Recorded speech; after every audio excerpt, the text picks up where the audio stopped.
We are live. Welcome, welcome, welcome, everyone. We're just going to do the admin duties. Myself and my guests who I'll bring in a moment, we're going to just share this into various bits and pieces and groups and what have you. So just bear with us a second, please.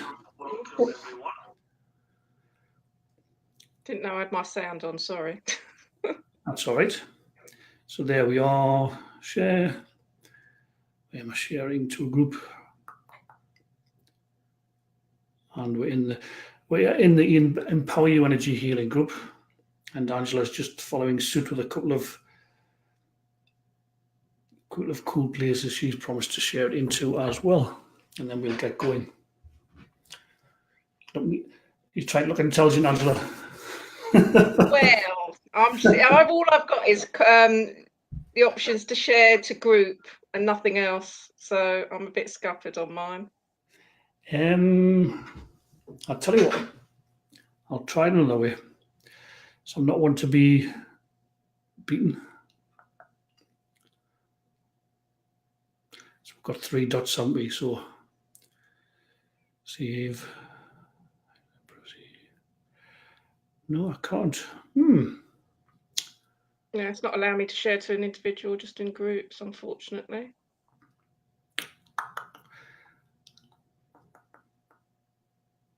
That's strange, isn't it? Yeah, it's a bit of a bugger, that. Share to a group. Write a message.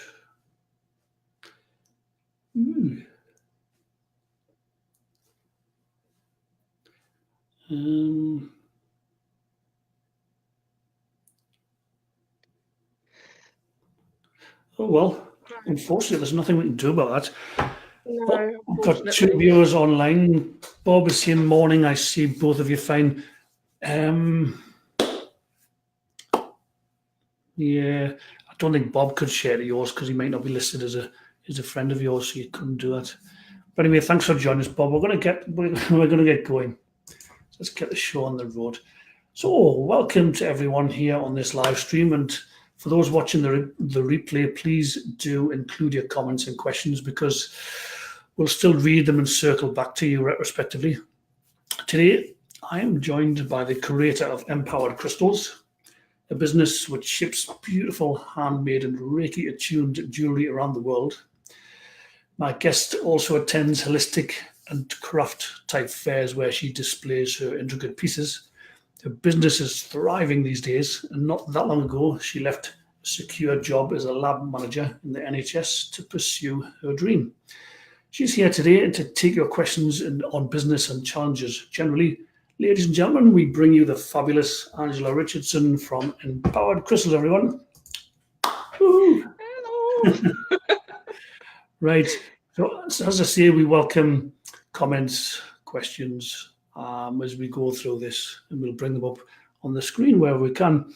So for those not familiar with you, Angela, I wonder if you could talk us through the transition, because when we first met, not that I met you in person, but we first met, in inverted commas, the Spiritual Forum circa 2012, and you're working in a lab as an NHS manager, and then you suddenly one day discovered you had psychic abilities and healing abilities, which kind of came to you overnight, which was astonishing to watch your rapid growth, etc. But if you could just take us through your own journey from, like you say, lab manager to where you're at today.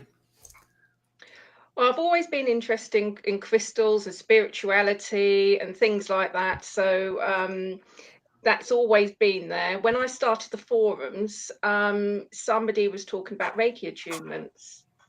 And the thing with the Reiki attunements is that you can do them distantly. And so I did quite a lot distantly. And then suddenly because they had those little tester things where you could do the psychic reading tests. And suddenly I was becoming accurate. And then there was those little aura doodles, and I could read the auras. And people saying those are really accurate. And then it was the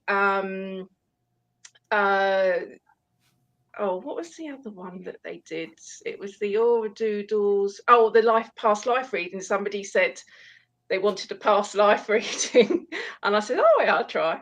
And then they became really popular. Yeah, I'll try. I didn't know I couldn't do them. That's the thing. I hadn't been taught they'd been hard.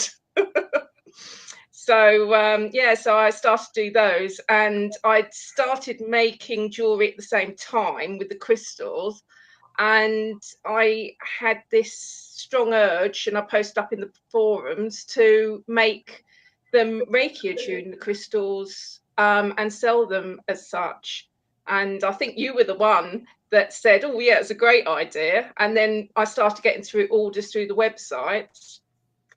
And then I was brave one day and joined Etsy.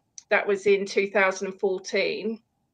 And then a year later, my turnover was more than my job. So I thought, nah, I'm going to leave. So I did. So yeah, it's been very fast.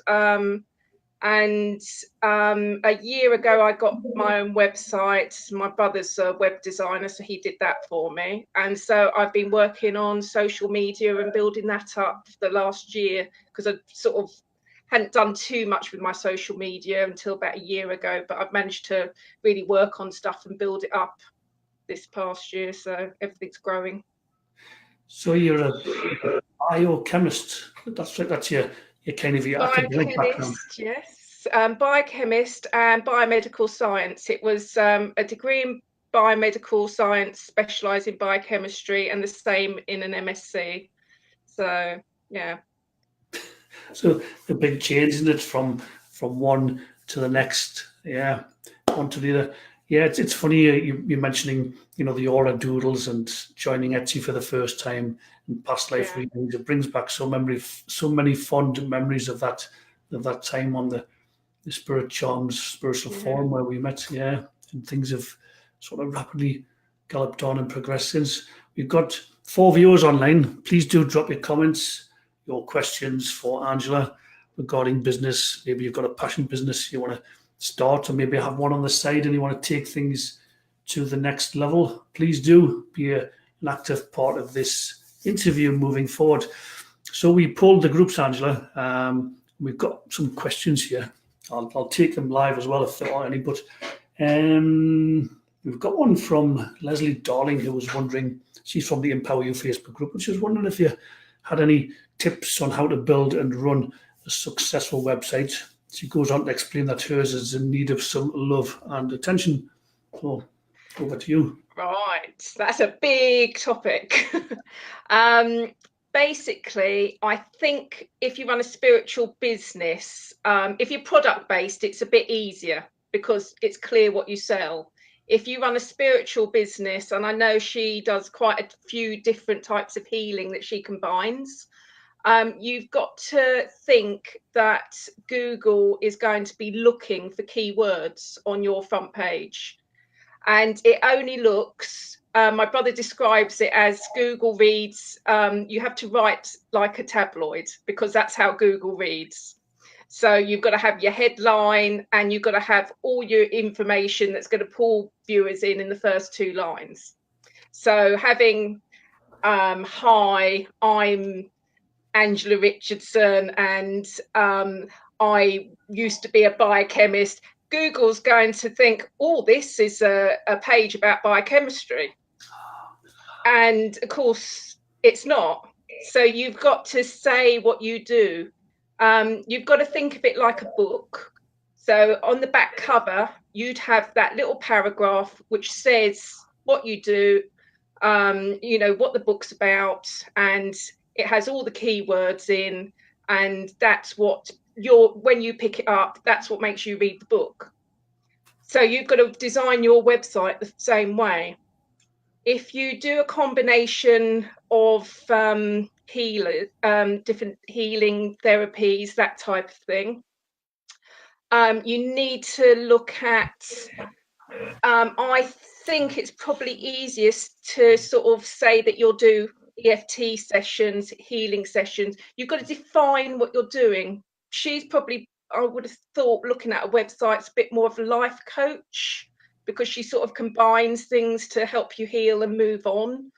But she may think differently. But you need to sort of have what you think you are on that first page, what you do and what therapies you use.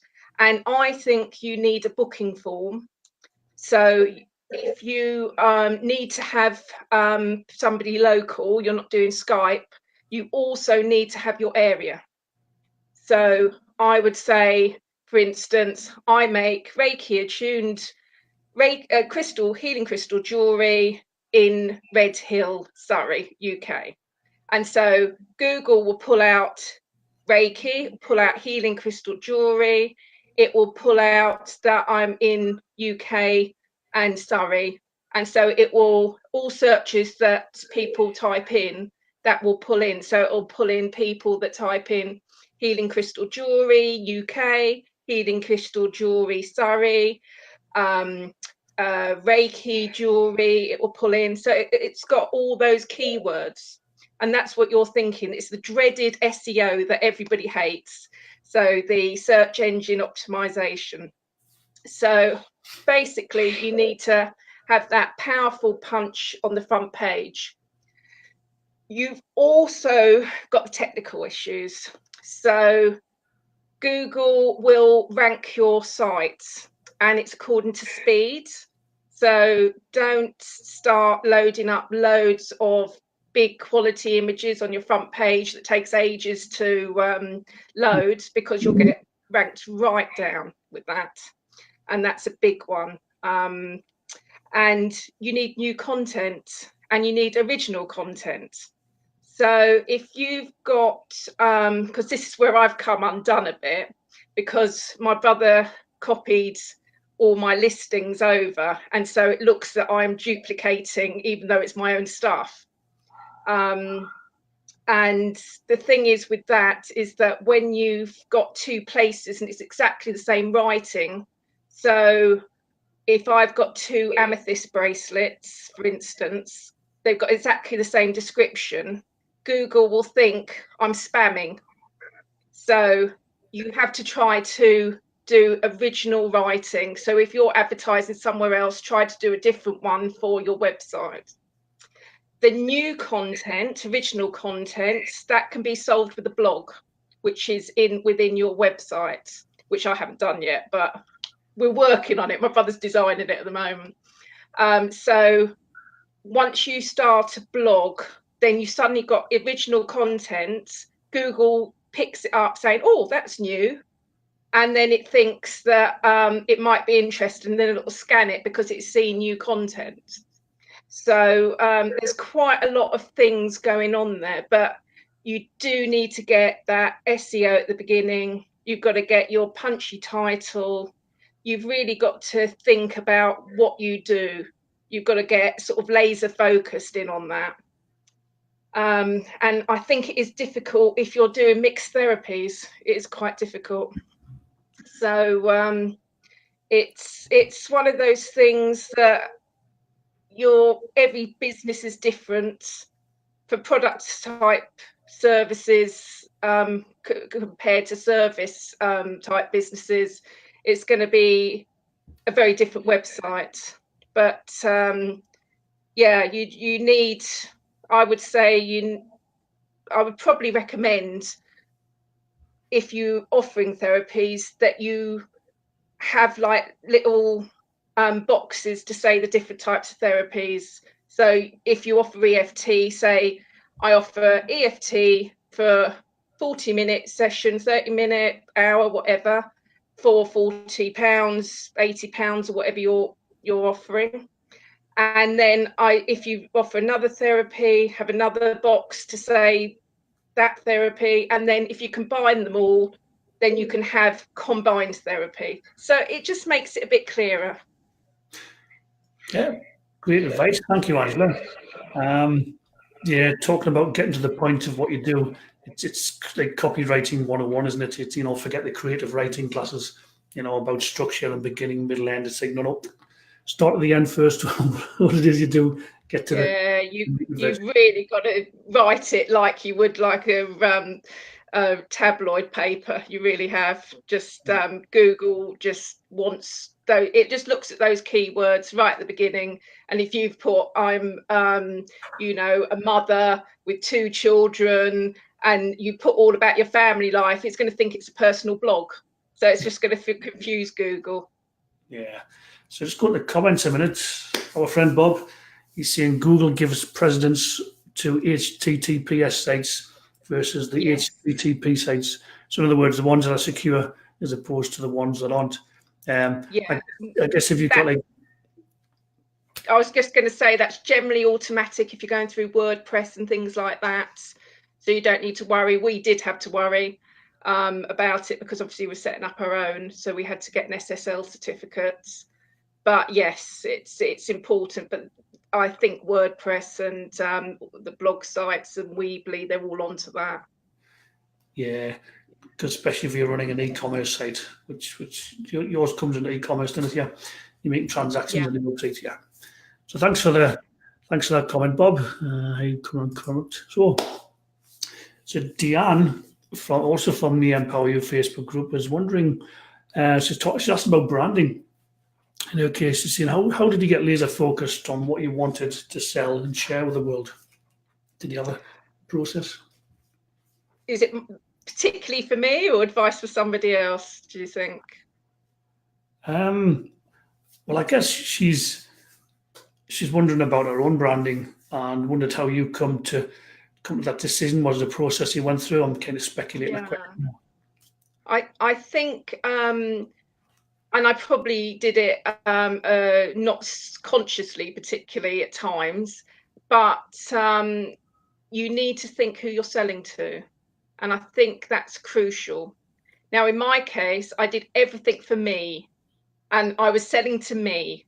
I love crystals. I'm absolute sucker for a new crystal. I read a folklore about it, all the information and properties, and I think, oh, need that, you know. So I'm thinking, well, I like crystals. I know that they don't particularly work so well if they're just sat in the corner of your house. So I want to wear crystals.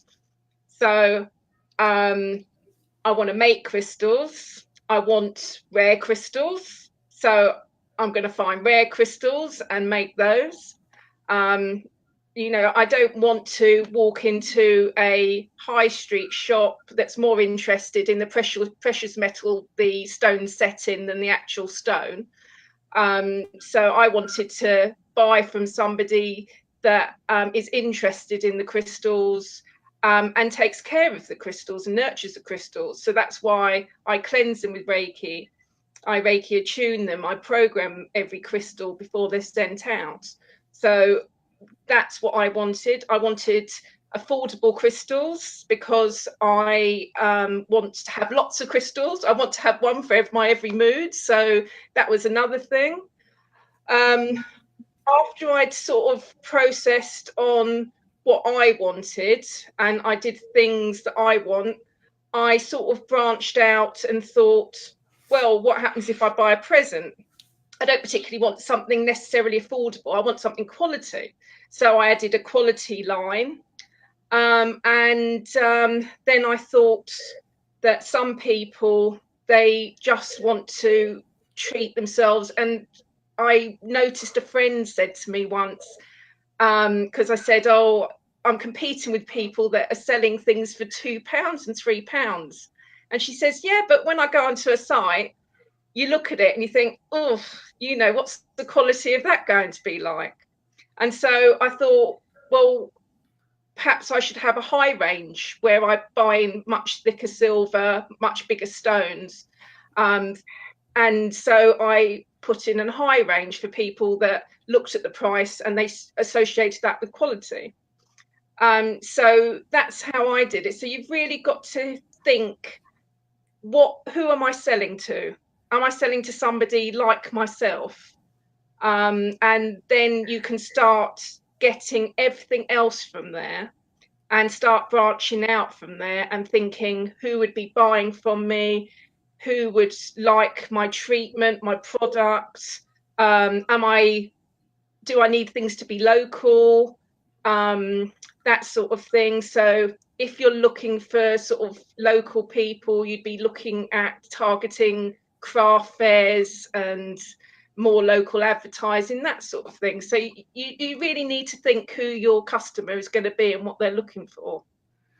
You've given some great advice there, Angela. Thank you. We've got Angela Richardson from Empowered Crystals, if you're just joining us. We're going to be displaying, or you're going to be displaying some of your pieces a little bit later on. But we're going to just continue the questions for now. We've got another one from Leslie, and she's asking, are you a one-woman band, or do you have a virtual assistant or a team? And, you know, how do you, how do you handle customer service? What's your setup in the background? Wouldn't a virtual assistant be nice? No, I don't have one. I dream about one sometimes, but I think the business is so complicated. You just, it would be difficult. I think I'd just be spending more time clearing up the mess. My partner does help me pack up all the orders at night. Good. So that's the only help I have, because there's sort of, you know, between 5 and 20 orders every day. So they've all got to be packed up every night. So we do all that together, because that's quite a big part, and it's not something I particularly cherish or enjoy, packing stuff up, to be honest. So that's the only help I get. With as far as customer service, it's a difficult one, because you'll sell the same product, it'll be exactly the same thing. One person will get it and say it's horrible quality, and then 100 people will get it and give you a 5-star review. So you've got to think, is it the product that's the problem, or is it that person that just didn't like it? It's their opinion. So basically, how I've gone for customer service is prevention. Every time I get a bad review, I don't get many. I think I probably count them on my hands over the years. But every time I get one, I put in an extra step that will prevent it if I feel as though I could prevent it. So, for instance, I get quite a lot of people, I think because they buy online, and it's difficult to know whether it's true or whether it's trying to get something for free. But they'll say that the stone's fake, and I'm like, you know, I've got my receipts. I buy from reputable company. So how I've done to prevent that is I put in to my website where I buy my stones from, how long they've been established. So it's about prevention. If somebody says that a particular stone, it's incorrectly identified because of a certain reason, they'll put a line in saying this is a rare type of stone that has, you know, I work from prevention personally. So I'm just stop with Angela as well, just to give a bit of context to those watching as well. You've got on your Etsy store alone, you've got 13,000 transactions. So if you can count negative comments on both your hands, then you know, it's a minuscule percentage, minus, you know, 0.0 or 0.0001% or whatever. So so that's awesome. I think just another question that popped into my mind. Obviously, time comes into it. You know, maximizing your time. And I know when you were working a full-time job and looking, you know, and doing your side business, you kind of reached some thresholds where you thought, well, I need to change something because I can't be any more productive in the current regime. So, have you got any tips on managing your time? I know you came up with some good strategies. Yes, basically, buying in tools. I found, for instance, we were writing out addresses at the beginning. So I invested in a little brother label printer. It's just literally that big, and it will print out all your addresses, just copy and paste. You can also connect up Etsy now to a raw mail system called Click and Drop, which is brand new, which I've just gone over to this year. And that actually imports from Etsy or eBay whatever marketplace, and it will print out the address, do your customs forms for you, everything. So, and then you just print out the forms. You can print it out on paper, or they sell a little printer, which that's the one I went for. The other thing is, if you can get somebody help with something that doesn't matter too much, like packing up, you know, that's time consuming, but it means that it takes a bit of time away from yourself. So that's another one. I think the major time saver was that label printer though. Also accounts. I'm going over to QuickBooks hopefully this year, so I'm hoping that's going to help. And hire an accountant to do your taxes. That's a great point. I wouldn't be without my account. I really wouldn't. Yeah. So Rita from the Empower You Energy Healing Group is asking an interesting question. She says, "How do you?" I just want to get a word right. She asks, "How do you overcome the icky feeling whilst talking about your products and your services and your website, etc.? Was that ever an issue for you, or were you always confident and in the flow talking about your products?" I still don't talk about my products.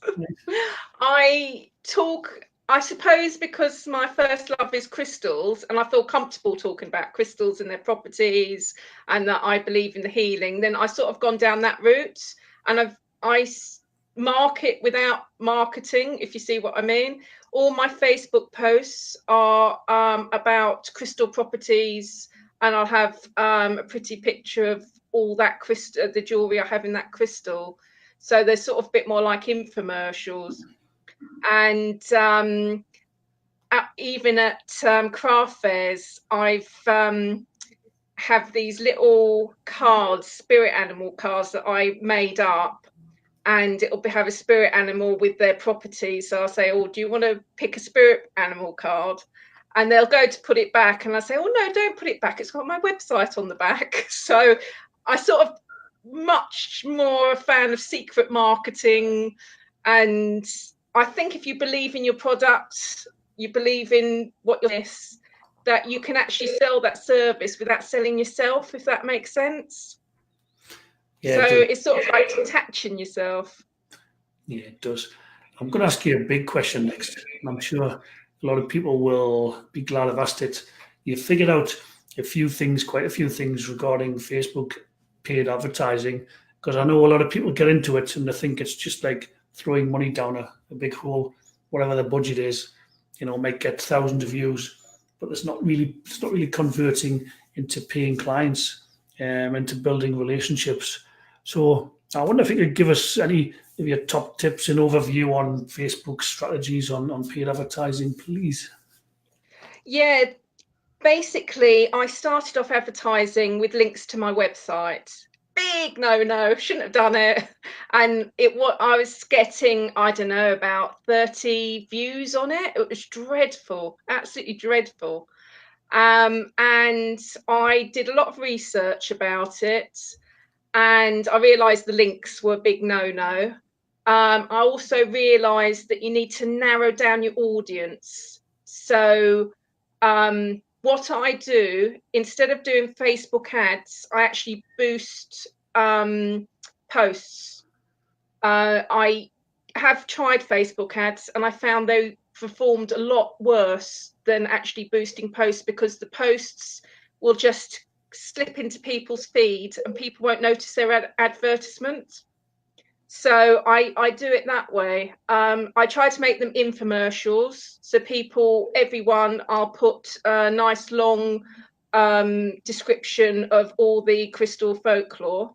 So people are gaining something. They don't need to buy anything. They can sort of sign up to the Facebook page, and they're actually going to gain something from each post if they're interested in crystals and properties. I was targeting, I think it was 500,000 to 1 million. And I narrowed it down to about 80,000 to 100,000. So I literally put in about 3 keywords.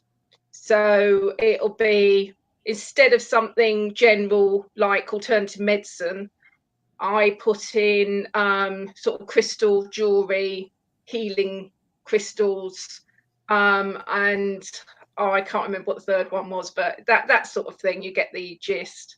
So you sort of narrow it right down. Because I was boosting posts, that post will be liked, and every like I can invite to follow my page and like my page. And with that, I mean, Facebook has put limits on. It always had limits, but it's really cut down on that now. But just as long as you don't do more than 30 a day, you're well into safe zone. And that's how I've gained all the followers on my page. And then because the page has grown, I find I put up a post and then they'll buy from different posts. So it's like I've got 2,500 people that are all looking at my jewelry a couple of times a week, and they're all potential customers now that I can market to. Yeah, it's funny you mentioned about paying for Facebook ads and then getting better results by boosting an advert. A lot of people will see the opposite to that. However, I know it's about Facebook ads. It was just like chucking money away. And then one day I just says, oh, to heck with it. Let's just boost a post for like $7, $10. I can't remember what it was now. And from that one boosted post, we got 2 new clients. It's like, yeah. Everyone says about doing Facebook ads instead of boosting posts. I think it's outdated advice. And I think where it stems from is you could never target audiences originally from boosted posts. But that's not been the case for at least a year, if not 2 years. And you can do most of the targeting. You can even do behaviors and things like that. Basically, what I do, I spend £30 a month on advertising, and I'll usually get maybe 1 or 2 sales back. So I usually get my money back on it. So basically, I haven't paid for it. And but I also gain about 70 followers every time I do a Facebook ad, and that's how I'm slowly increasing. Yeah, that makes sense. Speculating to accumulate, and once they've got a like on your page, then obviously they kind of become part of your tribe. Exactly. Yeah. Yeah, and obviously you would think, once you're paying for adverts, putting an external link in, you'd be sound, but you still get slapped down for that as well. It's crazy, isn't it? I know if you've got a page as well, the best organic reach is to do a Facebook Live as well. Do a Facebook Live from your page. Facebook will promote that. But if you just do a written post, you'd be lucky if 5% of your followers get to see it. And that's being generous. It might even be 1 or 2%. Yeah, what I found is Facebook punishes for the amount of times you post. And I found the optimum amount of times I get more reach by posting twice a week than I would per day for posting daily. It means that you reduce the amount of work that you put into your Facebook page. You always look pretty much up to date because it's only, your post is only ever going to be a few days away. But the 2 posts a week, I usually get half of my audience to see it. So I usually get between 500 and 1,000 people seeing that post. So it's a lot bigger than if you're posting daily. And that's what I've been doing. I've just find it maximizes. The more you post, the more Facebook punishes you, it seems. Yeah. We have one final question I've got on my list. And it's in, how do you, obviously I'm not expected to give away your margins or things like that, but what consideration to give to figuring out your pricings and value, that sort of thing? Yeah, it's a difficult one because I may make a product, work out all the cost of the items that I've used, the materials that I've used. It's taken me a few hours to do, and then by the time you've added it all up, it's ridiculously overpriced.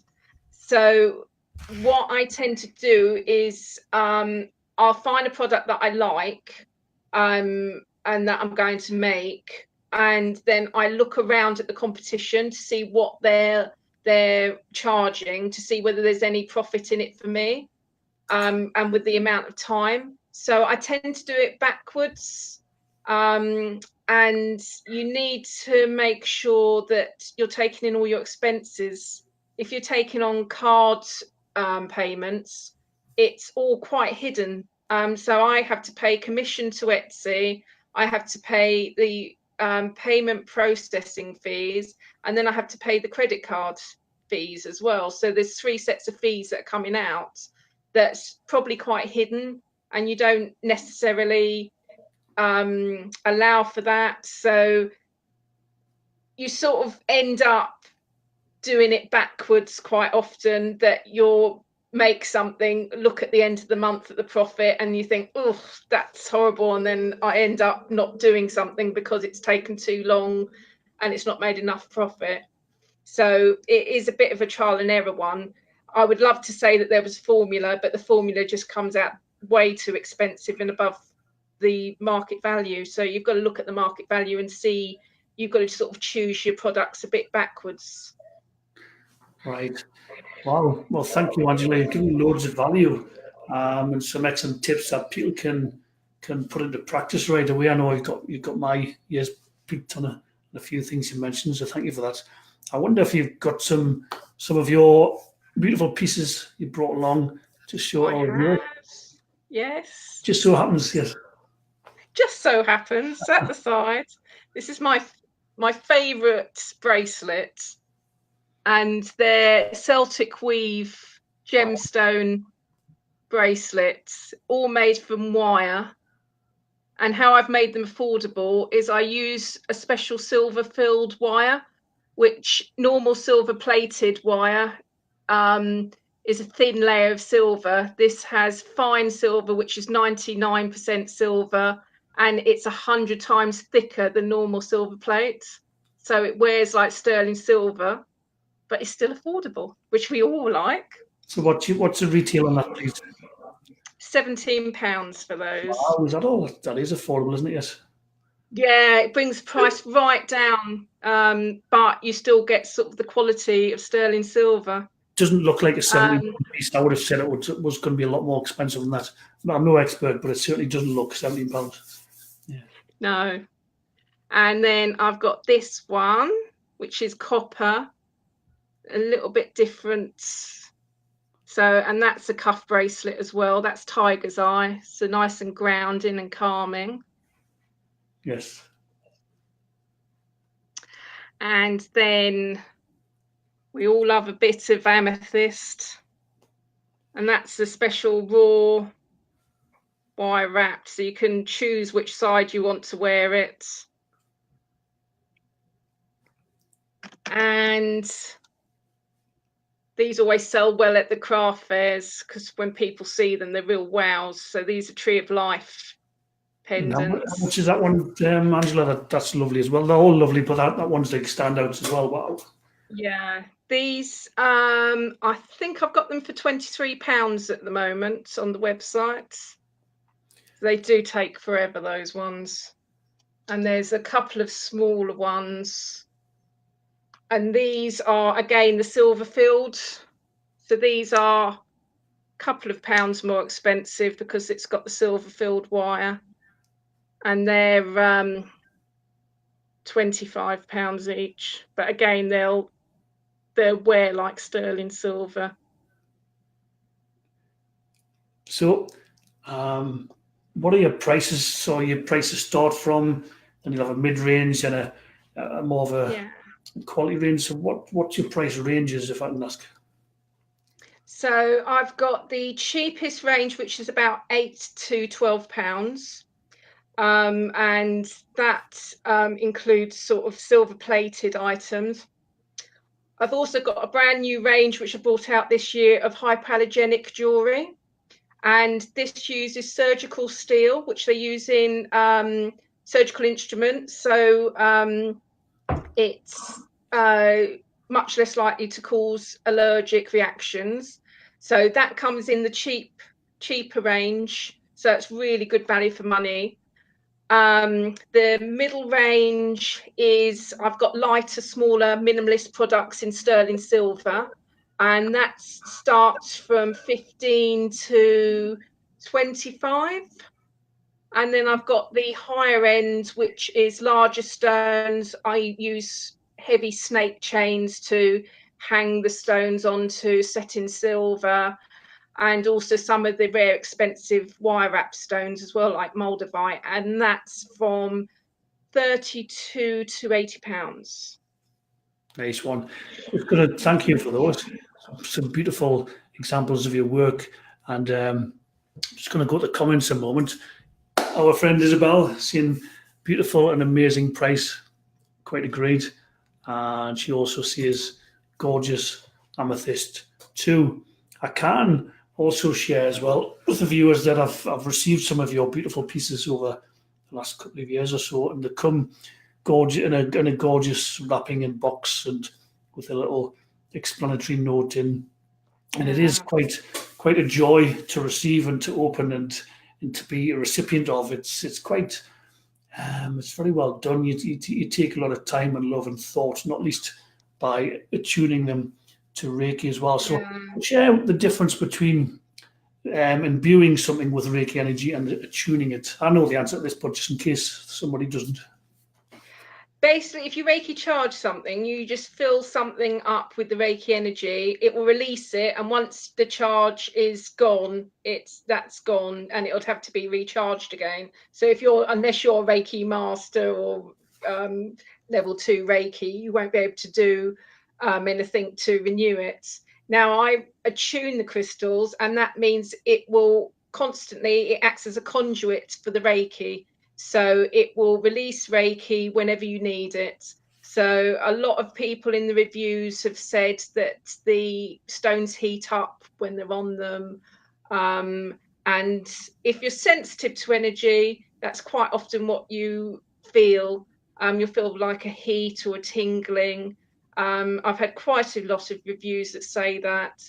Some people feel nothing, they're not sensitive to the energy. It doesn't mean it's not coming, but it just means that you personally are not sensitive or feel it. So it's basically, it will never wear out. I also cleanse with Reiki, but I program it so the Reiki will constantly cleanse it. So you never have to cleanse your crystal again, either energetically. Nice one. Popped into my head as well. You've got a brand new YouTube channel going on as well. So can you share something about that with our viewers? Yes, just started about a month ago. So very, very new. Basically, what I decided to do, I was going to do a crystal channel, and it's still going to be lots about crystals, about rituals with crystals, about the meanings, properties, how I tune my crystals and prepare them for jewelry. But I also got a business range of videos that I'm starting as well, for how to run a spiritual creative business for people that are like us, that are spiritually minded and want to get out of the rat race, but don't want to tread on everybody's toes and climb up people's shoulders to get there, so want to run a nice spiritual, ethical business that doesn't harm anyone and gives out benefits to everyone, basically. So it's going to be color coded as well. So I've got purple for crystals and green for the business tips, and they're in separate playlists. So if you're interested in the crystals, you can click on there. Also, my brother, very kindly on the website, he set up a link this week to the latest crystal video on YouTube. So you can see it on the front page of my website now, empoweredcrystals.com. So please subscribe. Thanks for that. Loads of exciting things going on. I tell you what, when you were talking, something occurred to me to ask you, because when we first met, in fact, even not that long ago, let's be honest about it, not that long ago, if I had said to you, Angela, jump on a Facebook Live with me, you would have rather have flown to the moon. You'd rather died than come on. Am I right? You just wouldn't have done this in a month of Sundays. But now you turn up and you're confident and you're in the flow and you're speaking quite calmly and confidently. So how did you get this level of growth? How did you surmount the nerves, the anxiety, not feeling good enough, feeling self-conscious, whatever? You got any? Do you know what? I don't know. It's weird, isn't it? It was just suddenly I couldn't do them, and then suddenly I could. Just my mindset changed, I think. So I suppose the business needed it, and I actually enjoy it now. I enjoyed the last interview so much. I've come back. So yeah, it's something I can't bear having photographs or anything taken of me because I always think I look awful. So videos I thought was going to be 10 times worse. But when I did the interview with you, it was just like, it doesn't look so bad. It's not scary. I suppose you do it and it just doesn't seem bad at all. That's right. You think it's going to be bad. You think people are going to judge you. You think you're going to get lots of hateful comments. You think you're going to dry up and forget what to say. You think you're going to go beat red. You think, and then you Yeah. do it, and then you think, well, that wasn't so bad. And then you watch it back if you're brave enough and think, well, I could do a little bit differently this time. And before you know it, you're doing them quite regularly. So if anyone's watching this and thinking, oh, I'd love to be able to do that, well, you can. You just need to push past the awkward feeling because it is awkward as hell when you first do it, possibly. And the beauty is you've got it on video so that you can see what you did and then you can improve on it as well. So you can actually watch it back. That's what I did to the one a year ago. So that's right. If anybody watching has got any final comments or questions for Angela before we go, speak now or forever hold your peace. As I say, if you're catching this on the replay, we welcome your comments and questions respectively. Samantha Whitaker, hi Sam, she's saying, give me hope and another little nudge to have a go. Yes, I'll hold you to that, Samantha, because you've got something of great value to offer others, and breaking out into video will give you a whole new lease of life and a whole new level to do it, and you'll love it. It's amazing how we can create a monster. I've got something sort of pull back on doing so many lives because I'll go and do a live this and go and do a live that. So yes, thank you, Samantha. Bob saying thanks. Thank you for joining us, Bob. It must be pretty damn early where you are. To see at least you're 5 hours behind the UK. In the States on Eastern time, bloody hell. So yes, you're up super duper early. I'm privileged to have you with us.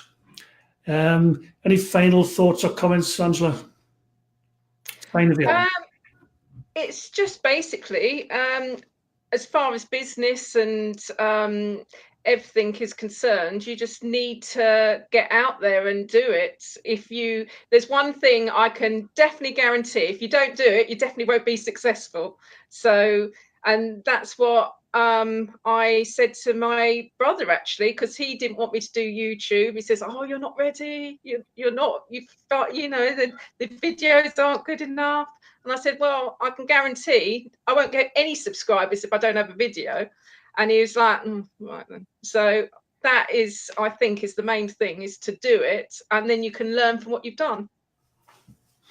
Yeah, great advice. Loads of value. Just before we go, my biz partner, dear friend Isabel, saying, got in late, but very good info still. Thank you. Thank you for joining us as well. Angela, you've been a joy and a pleasure to host. You've given so much value. You've been extremely inspiring. Get over to empoweredcrystals.com if you want to see more of Angela's work. You've also got the Facebook page, which is Empowered Crystals. If you want to check out a Facebook page, maybe support it by giving a like and sharing out her work. Angela, as you can see, is lovely to deal with. What you see is what you get. Very friendly, very approachable, heart-centered entrepreneur. So until the next one, thank you for joining us, and bye for now. Bye.